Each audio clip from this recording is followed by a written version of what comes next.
ஸ்ரீ ஜனனி ஜோதிடம் YouTube channel பாரம்பரிய ஜோதிடத்தின் பண்பான வழிகாட்டி. குருவை துணை ஸ்ரீ ஜனனி ஜோதிட யூடியூப் சேனல் சொந்தங்கள் அனைவருக்கும் இனிய வணக்கம்.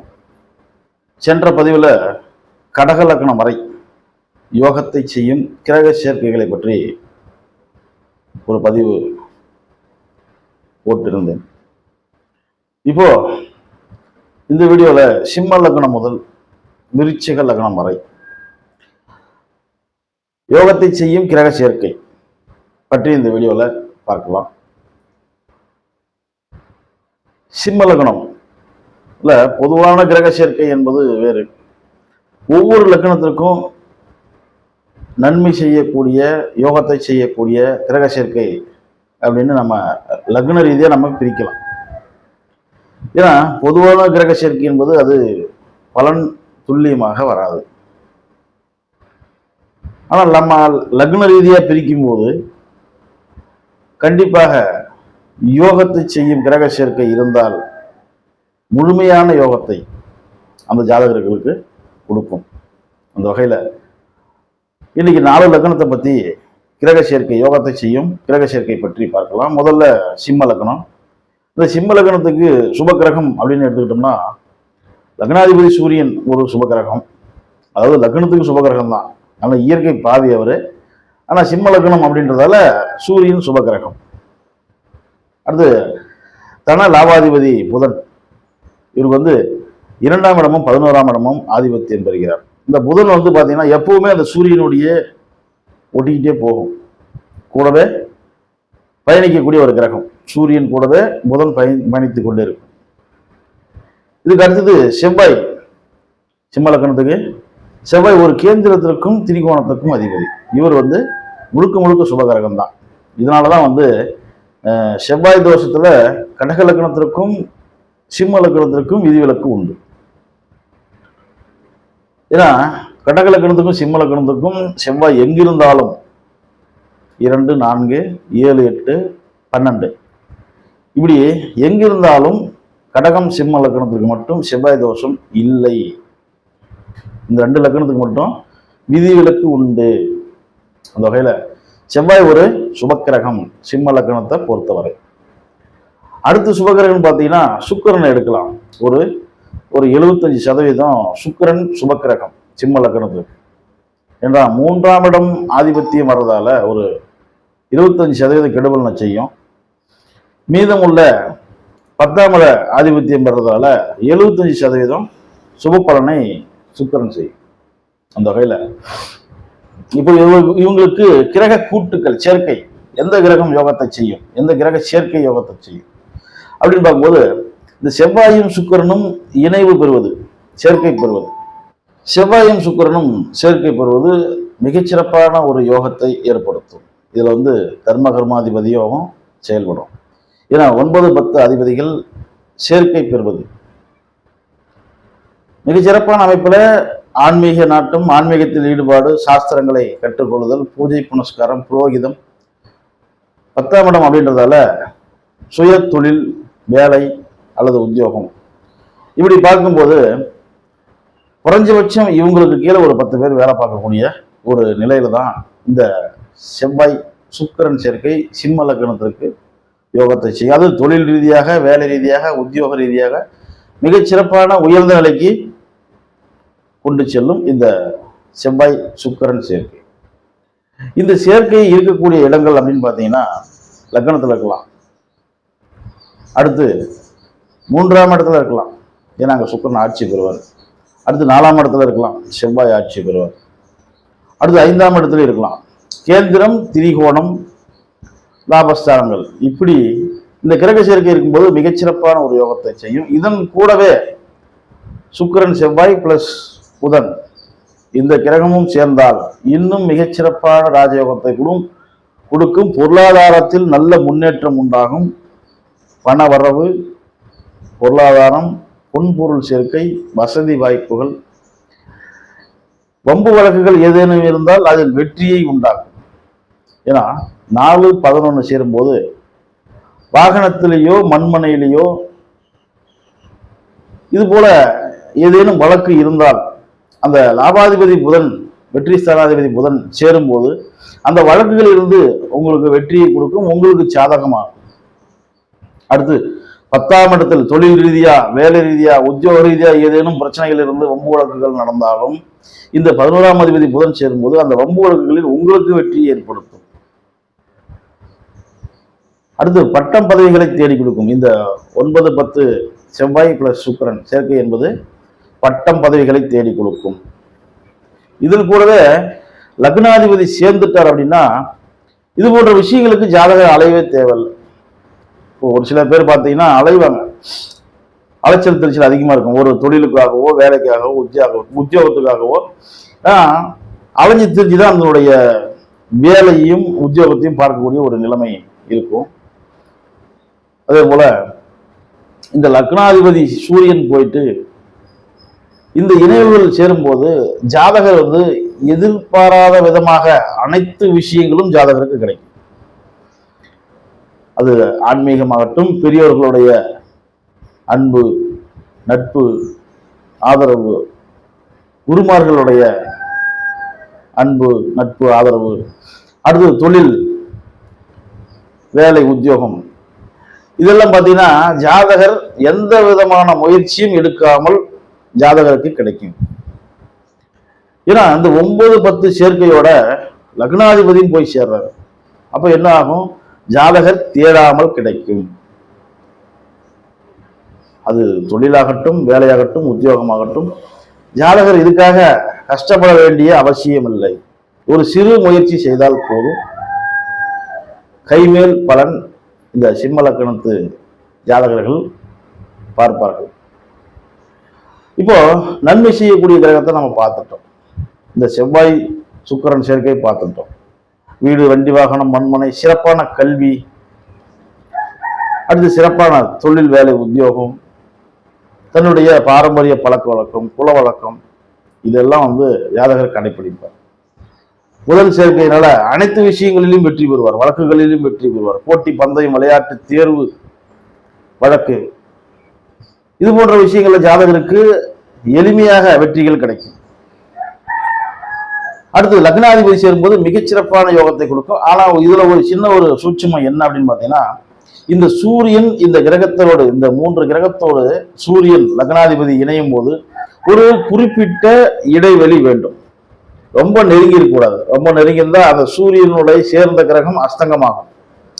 அஸ்தங்கம் அப்படின்னா அந்த சூரியனுடைய ஒளியில மீதமுள்ள கிரகங்கள் தன்னுடைய பவர் குறைஞ்சு போயிடும், அவர்களுடைய பவர் குறைஞ்சு போயிடும். இந்த வகையில சூரியனோடு சேரும்போது லக்னாதிபதி புதன், சுக்கிரன், செவ்வாய் இவர்களோட சேரும்போது ஒரு குறிப்பிட்ட பாகை இடைவெளி இருக்க வேண்டும். ஒரு குறைஞ்சபட்சம் 10 பாகையாவது இடைவெளி இருந்தாதான் இந்த கிரகங்கள் நல்ல பலனை கொடுக்கும். அதே போல செவ்வாய்க்கு 17 பாகை வித்தியாசம் இருக்கும். இருந்தால் அந்த செவ்வாய் கொடுக்கக்கூடிய யோக பலனை இந்த சிம்ம லக்ன ஜாதகர்கள் அனுபவிப்பார். அடுத்து கன்னி லக்னம். கன்னி லக்னத்தை பொறுத்த வரைக்கும் லக்னாதிபதி புதன், அடுத்து 11ஆம் அதிபதி சந்திரன், 9ஆம் அதிபதி சுக்கிரன். இந்த 3 கிரகம் மட்டும்தான் கன்னி லக்னத்துக்கு நன்மை செய்யக்கூடிய கிரகம்.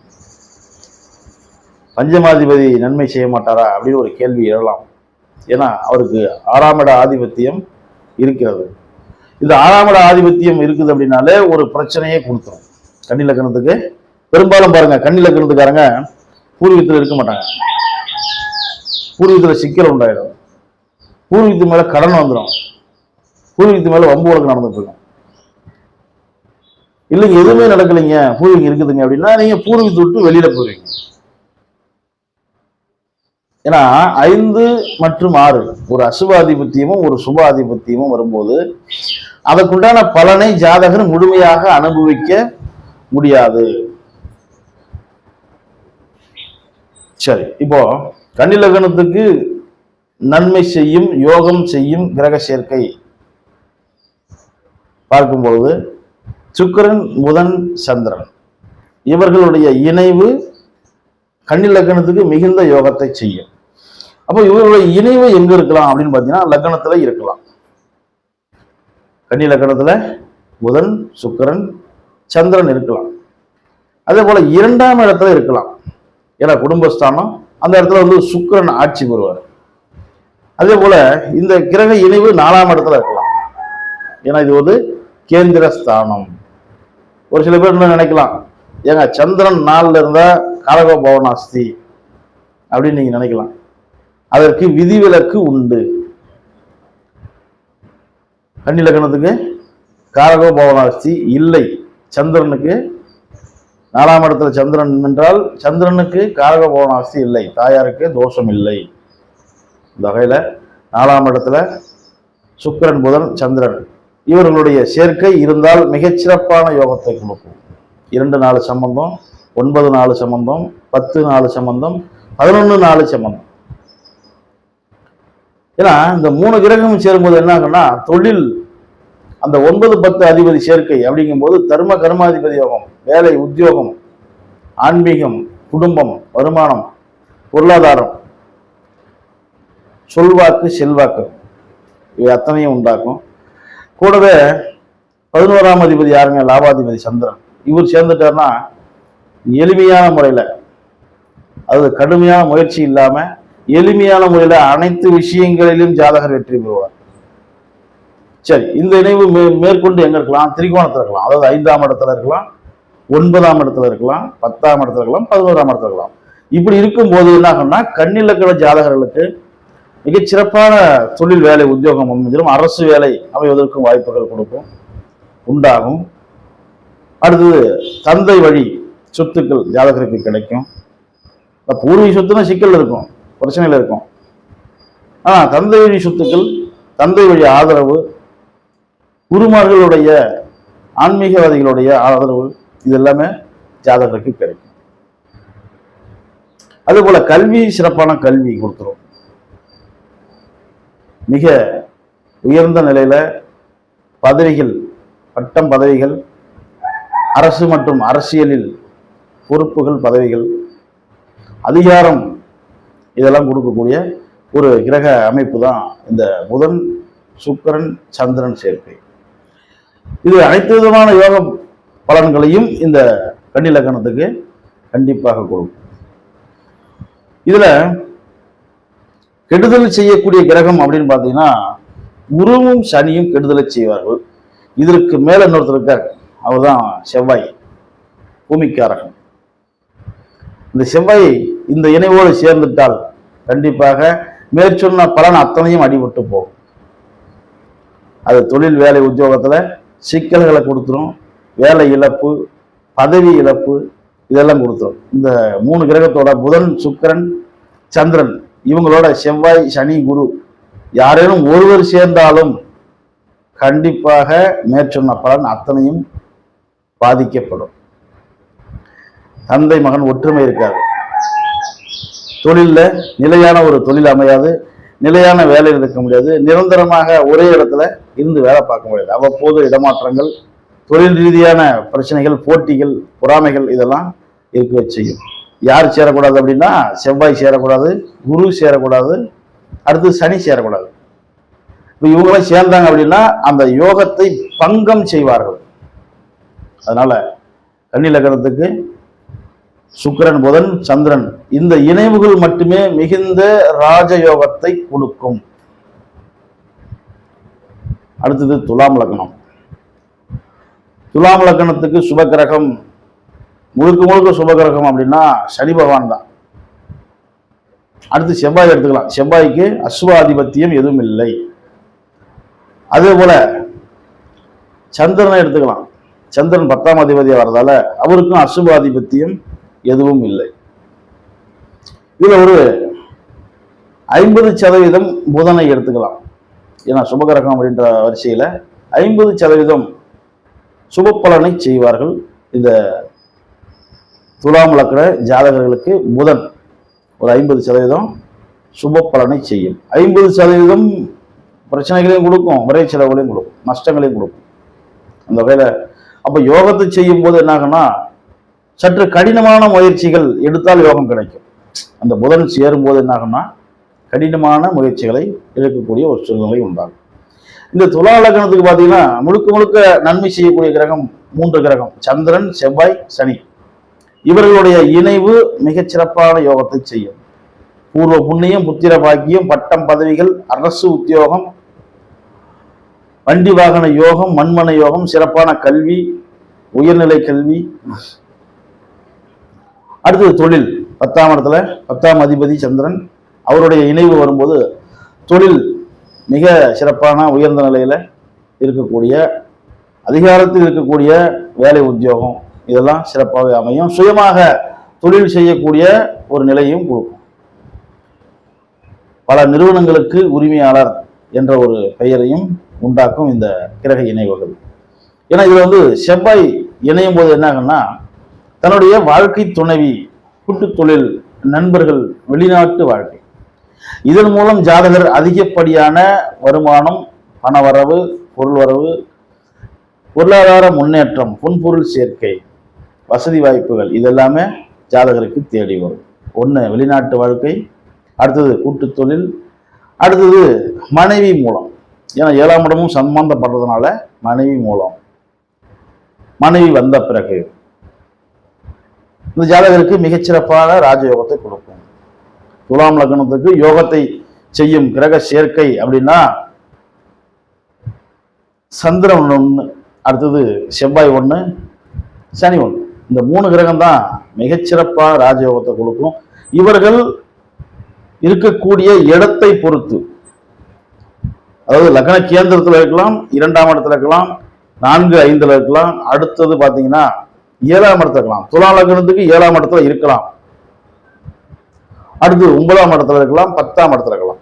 இந்த இடங்கள் இருக்கும்போது மட்டும்தான் இந்த கிரகங்கள், கூட்டு கிரகங்கள், இவர்களுடைய சேர்க்கை அந்த துலாம் லக்ன ஜாதகர்களுக்கு யோகத்தை செய்யும். மற்ற இடங்களில் இருந்தால் கண்டிப்பாக செய்யாது. மேற்சொன்ன பலன்கள் எதுவுமே ஜாதகருக்கு நடக்காது. இதுல ஒரு சிறு சந்தேகம் உங்களுக்கு வரும். துலாம் லக்னத்திற்கு சனி சந்திரன் சேர்க்கை யோகத்தை செய்யுமா அப்படின்னு ஒரு சந்தேகம் உங்களுக்கு வரும். இதுல என்ன ஒரு விஷயம் பார்த்தீங்கன்னா, ரிஷப லக்னத்திற்கும் துலாம் லக்னத்திற்கும் சனி சந்திரன் சேர்க்கை மிகுந்த யோகத்தை செய்யும், ராஜயோகத்தை செய்யும். ஏன்னா இதுல 10-5 சம்பந்தப்படுறதால சக்கரவர்த்தி யோகம். துலாம் லக்னத்துக்கு சந்திரனும் சனியும் சேரும்போது சக்கரவர்த்தி யோகத்தை கொடுக்கும். அதாவது ஒரு கிராமத்தை ஆளக்கூடிய ஒரு நிர்வாகம், ஒரு கிராமமே இவருடைய கண்ட்ரோல்ல இருக்கும். அடுத்தது ஊராட்சிகள், வட்டம், மாவட்டம், இது போன்ற நாடாளும் யோகத்தை கொடுக்கும் இந்த சக்கரவர்த்தி யோகம் என்பது. துலாம் லக்னத்தை பொறுத்த வரைக்கும் சனி சந்திரன் சேர்க்கை யோகத்தை மட்டுமே செய்யும், பாதிப்பை ஏற்படுத்தாது. கூடவே செவ்வாய் சேரும்போது மிகச்சிறப்பான பொருளாதார முன்னேற்றம், வசதி வாய்ப்புகள், பொன்பொருள் சேர்க்கை, கூட்டு தொழில், வெளிநாட்டு வாழ்க்கை இதெல்லாம் மிகச்சிறப்பான முறையில் ஜாதகருக்கு யோகத்தை செய்யும் அமைப்பை கொடுக்கும். இதுல சேரக்கூடாத கிரகம், துலாம் லக்னத்துக்கு சேரக்கூடாத கிரகம் அப்படின்னு பார்த்தீங்கன்னா குரு சேரக்கூடாது. இந்த கிரக இணைவுகளை குரு சேரக்கூடாது. சனி, செவ்வாய், சந்திரன் இவர்களுடைய சேர்க்கை இருக்கும்போது இந்த சேர்க்கையில குரு இணையக்கூடாது, அடுத்தது சுக்கிரன் இணையக்கூடாது, சூரியன் இணையக்கூடாது. புதன் இணையலாமா அப்படின்னு கேட்டீங்கன்னா புதன் இணையலாம். இணைந்தால் கொஞ்சம் கடுமையான கஷ்டங்களை கொடுக்கும், கஷ்டங்களை கொடுத்து பின்பு யோகத்தை கொடுக்கும். புதன் இணையாமல் இருப்பது ஜாதகருக்கு நல்லது.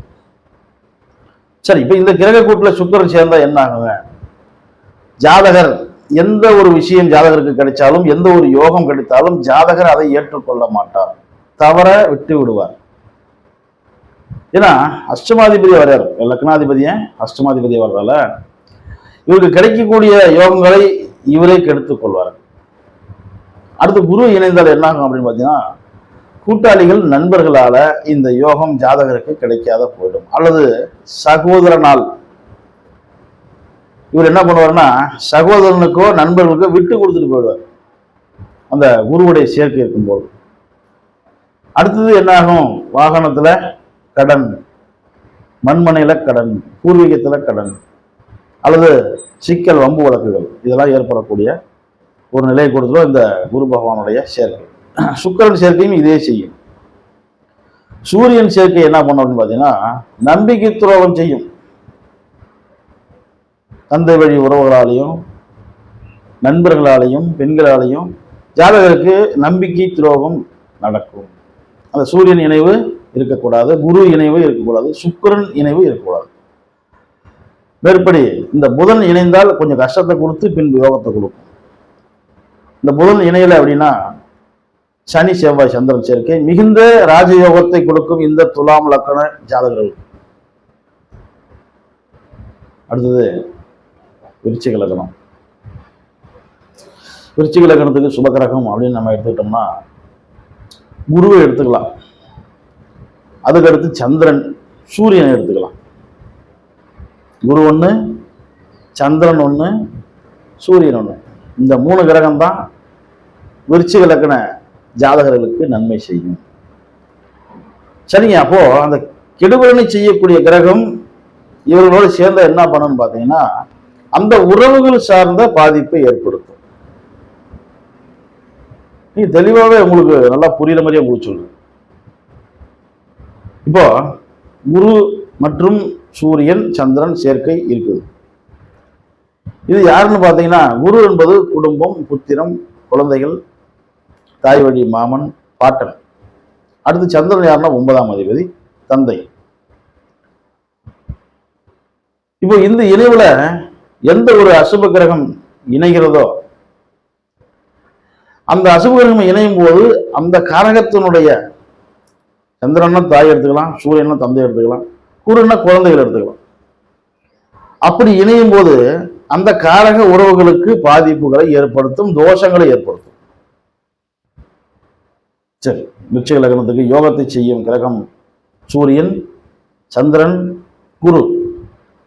இந்த 3 கிரகம் தான் விருச்சிக லக்னத்துக்கு யோகத்தை செய்யும் கிரகம். இவர்களுடைய சேர்க்கை மிகுந்த ராஜயோகத்தை ஏற்படுத்தும். 5, 9, 10 சம்பந்தம். சூரியன் 10ஆம் அதிபதி, குரு 5ஆம் அதிபதி. இதுவும் சக்கரவர்த்தி யோகத்தை ஏற்படுத்தும். அரசு, அரசியலில் மிக சிறந்த பட்டம், பதவிகள் ஜாதகருக்கு கிடைக்கும். அதே போல குழந்தைகளால முன்னேற்றம் உண்டு. குடும்பம், வருமானம், பொருளாதாரம் மிகச்சிறப்பாக இந்த ஜாதகருக்கு இருக்கும்.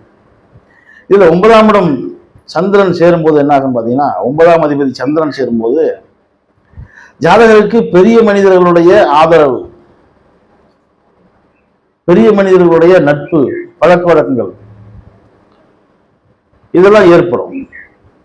ஒரு பெரிய மனிதருடைய நட்பு ஏற்படுது அப்படின்னா நமக்கு அவர் ஒரு வழிகாட்டி. குருமார்களுடைய பழக்க வழக்கங்கள், குருமார்களுடைய ஆசீர்வாதங்கள், ஆன்மீகவாதிகளுடைய ஆசீர்வாதங்கள் இதெல்லாம் இந்த விருச்சிக லக்னத்துக்காரங்களுக்கு குரு, சூரியன், சந்திரன் இணைவு இருக்கும் போது இது அத்தனையும் அந்த ஜாதகங்களுக்கு கிடைக்கும். 9ஆம் இடம் 5ஆம் இடமும் 9ஆம் இடமும் பலம் பெற்றுச்சு அப்படின்னா ஜாதகர் கோவில் கட்டுவார், பொதுநல சேவைகள், பொதுநல துண்டு, ஆன்மீக துண்டு, ஆன்மீக சேவை இதெல்லாம் செய்யக்கூடிய ஒரு அமைப்பு கொடுக்கும். அதே போல சாஸ்திரங்களை கற்றுக்கொள்வார்கள். ஜோதிடம், பூஜை புனஸ்காரம், மந்திர மாந்திரிகம், தாந்திரிகம் இது போன்ற விஷயங்களை அந்த ஜாதகர் கற்றுக்கொள்வார்கள். ஆனா இந்த கிரக இணைவுல எந்தெந்த கிரகம் சேரக்கூடாதுன்னு பார்த்தீங்கன்னா சனி சேரக்கூடாது. சனி சேர்ந்தால் ஒரு தடையை உண்டாக்கும் அல்லது காலம் தாழ்த்தி இந்த யோகத்தை செயல்பட வைக்கும். ஏன்னா சனின்றது ஒரு மந்த கிரகம், பொறுமையாக செயல்படக்கூடிய கிரகம். அதே போல செவ்வாய் சேரக்கூடாது. லக்னாதிபதி சேரலாமா? இந்த கிரக கூட்டுல லக்னாதிபதி சேரலாமா அப்படின்னு கேட்டீங்கன்னா கண்டிப்பாக லக்னாதிபதி சேரக்கூடாது. செவ்வாய் சேர்ந்தால் கண்டிப்பாக இந்த யோகத்தை பங்கம் செய்யும். அதே போல சுக்கிரன் இணைகிறார் அப்படின்னா கண்டிப்பாக கிடைக்கக்கூடிய யோகத்தை நண்பர்களிடம் விட்டு கொடுத்துட்டு வந்துடுவார். இவருக்கு கிடைக்க வேண்டிய யோகத்தை கூட்டாளிகளிடம், நண்பர்களிடம் விட்டு கொடுத்துட்டு வந்துடுவார். அடுத்து புதன் இணையலாமா அப்படின்னு கேட்டீங்கன்னா கண்டிப்பா இணையக்கூடாது. ஏங்க அவர் லாபாதிபதி தான். ஆனால் அஷ்டமாதிபத்தியம் வருது. ஏன்னா முழுக்க முழுக்க கெடுபலனை செய்யக்கூடிய கிரகம் விருச்சிக லக்னத்துக்கு அப்படின்னு பார்த்தீங்கன்னா புதன் தான். ஒரு பக்கம் வெற்றி ஸ்தானம், இன்னொரு பக்கம் அஷ்டமாதிபதி. அப்போ 2 ஆதிபத்தியம் பெறக்கூடிய புதன் இந்த கிரக கூட்டுல கிரக சேர்க்கையில இணைந்தால் கண்டிப்பாக புத்திர பாக்கியத்தை தடை செய்யும், புத்திர பாக்கியத்தை தாமதப்படுத்தும், பூர்வீகத்தில் சிக்கல் உண்டாக்கும், குடும்பத்தில் பிரச்சனை உண்டாக்கும், குடும்ப பிரிவினை உண்டாக்கும், பணம் சம்பந்தப்பட்ட வழியில் சிக்கல்கள் ஏற்படும், கொடுத்து ஏமாறுறது, நம்பி ஏமாறுறது, நம்பிக்கை துரோகம் நடக்கிறது, இதெல்லாம் இந்த புதன் சேரக்கூடாது. அதே போல சந்திரனோட புதன் சேர்ந்தால் தந்தை அல்லது தாய் இதுவரையில் ஒருவரை பாதிக்கும். அதே போல சூரியனோட புதன் சேர்ந்தால் கண்டிப்பாக தந்தையை பாதிக்கும். சரி, இந்த கிரக கூட்டுல இணைவுல சுக்கிரன் சேர்ந்தால் மனைவியையோ அல்லது கணவரையோ பாதிக்கும், அவங்களுக்கு கண்டாதி தோஷங்களை ஏற்படுத்தும். புதன், செவ்வாய், சனி இந்த கிரகத்தோட எந்த கிரகம் சேருதோ அந்த கிரகத்தினுடைய காரக உறவுகள் பாதிக்கப்படுவார்கள் அல்லது அவர்களுக்கு மரணத்துக்கு சமமான கண்டாதி தோஷங்களை கொடுக்கும். இப்போ ஆண் ஜாதகமா இருந்தா சுக்கிரன் நினைவு வருது அப்படின்னா மனைவியை பாதிக்கும். பெண் ஜாதகமா இருந்தா அந்த சுக்கிரன் நினைவு வரும்போது கணவரை பாதிக்கும். இப்போ இது போன்ற யோகத்தை செய்யக்கூடிய கிரக சேர்க்கையில குரு, சூரியன், சந்திரன் இந்த கிரக சேர்க்கை கேந்திரம், திரிகோணம், ஆட்சி, உச்சபலம் பெறலாம். 7ஆம் இடத்துல இருக்கலாமா? தாராளமா இருக்கலாம். 5, 10, 9 அதிபதிகள் சேர்ந்து 7இல் நின்று லக்னத்தை பார்த்தால் மிகச்சிறந்த ராஜயோகத்தை கொடுக்கும். குரு, சூரியன், சந்திரன் அங்க 7ஆம் இடத்துக்கு போகும்போது விருச்சிக லக்னத்துக்கு 7ஆம் இடத்துல சந்திரன் உச்சமாவார், மிகச்சிறப்பான ராஜயோகத்தை கொடுக்கும். அடுத்து 5ஆம் இடத்துல இருக்கும்போது குரு ஆட்சி ஆவார், 2ஆம் இடத்துல இருக்கும்போது குரு ஆட்சி ஆவார். 9ஆம் இடத்துக்கு போயிடுச்சு அப்படின்னா சந்திரன் ஆட்சி, குரு உச்சம். விருச்சிக லக்னத்துக்கு 9ஆம் இடத்துல குரு உச்சம் ஆயிடுவார். 10ஆம் இடத்துக்கு போகும்போது என்ன ஆகும்னா சூரியன் ஆட்சி ஆயிடுவார். அப்போ இதுல ஒரு கிரகம் பலமா இருந்துருச்சு அப்படின்னா மற்ற கிரகங்களுடைய பலனை இது அதிகப்படுத்தும். அடுத்து 11லயும் இருக்கலாம். 11ஆம் இடம் என்பது வெற்றி ஸ்தானம், லாபஸ்தானம். இந்த கிரக சேர்க்கை 11லயும் இருக்கலாம். ஆனா இந்த கிரக சேர்க்கையில சுக்கிரன் சேரக்கூடாது, சனி சேரக்கூடாது, புதன் சேரக்கூடாது, செவ்வாயும் சேரக்கூடாது. அப்படி சேர்ந்தா என்ன ஆகும்? யோகத்தை தடை செய்யும், யோக பங்கம் ஏற்படும், அந்த காரக உறவுகளுக்கு பாதிப்புகளையும் தோஷங்களையும் ஏற்படும். இது விருச்சிக லக்னத்துக்கு யோகத்தை செய்யும் கிரக சேர்க்கை. இதுல அசுப கிரகங்கள் இணையக்கூடாது, ராகு கேதுவும் இணையக்கூடாது. மேற்சொன்ன 3 லக்னத்திற்கும் சிம்மம், கன்னி, துலாம் இந்த லக்னங்களுக்கு யோகத்தை செய்யும் கிரக சேர்க்கையில ராகுவோ கேதுவோ சேரக்கூடாது. அப்படி சேர்ந்தால் யோகம் பங்கமாகிவிடும். அனைவருக்கும் நன்றி, வணக்கம்.